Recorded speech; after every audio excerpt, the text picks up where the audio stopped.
৪৮ BJP কর্তৃক জৈন্তাপুরে মতবিনিময় সভা এবং বিনামূল্যে মেডিকেল ক্যাম্পেইন অনুষ্ঠিত হয়েছে। সিলেট ব্যাটালিয়ন ৪৮ বিজেপি এর অধীনস্থ শ্রীপুর কোম্পানির দায়িত্বপূর্ণ এলাকায় রামপানি captain Rashid school and college চত্বরে আজ সকাল ১১টা থেকে দুপুর ১টা পর্যন্ত সীমান্ত সংক্রান্ত অপরাধ ও অন্যান্য বিষয়ে মতবিনিময় সভা এবং সীমান্তবর্তী জনসাধারণের স্বাস্থ্য সেবায় মেডিকেল ক্যাম্পেইন পরিচালনা করা হয়।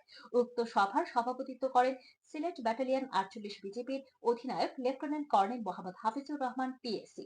মতবিনিময় সভায় বিশেষ অতিথি হিসেবে উপস্থিত ছিলেন সহকারী কমিশনার ভূমি ASP Jaintapur circle, officer in charge Jaintapur থানা, জৈন্তাপুর মুক্তিযোদ্ধা সংসদের ডেপুটি কমান্ডার ও স্থানীয় গণমাধ্যম কর্মী সহ সহস্রাধিক সাধারণ মানুষ উপস্থিত ছিলেন।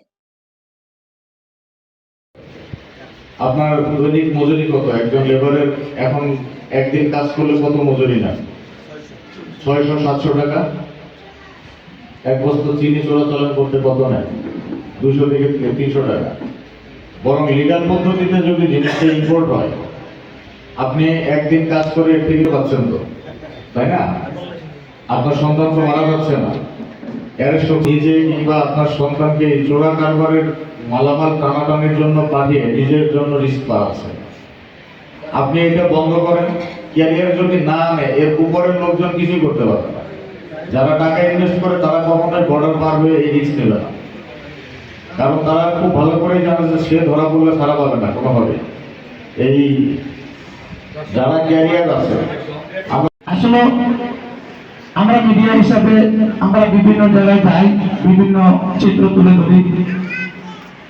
আমাদের মাধ্যমে কিন্তু ব্যবস্থাপনাকে আমি একটু কথা বলবো যে আপনারা এখানে সরকারের বিভিন্ন উচ্চ পর্যায়ে ইন্ডিয়াতে পড়ে, এই সীমান্ততে যেহেতু নদীটি পড়েছে, এখানে আপনার সরকারের যেভাবে চাপ ওনার কাছে তার 10 বারে তারপর আমাদের কাছে আইন রক্ষা করে আমাদেরকে এই নদীটি ইউটিলাইজ করে আমার শ্রমিক যেন একটু পেটের জীবিকা নির্বাহ করতে পারে, এই দিকে আপনারা বর্তমানে অনুমতি আছে।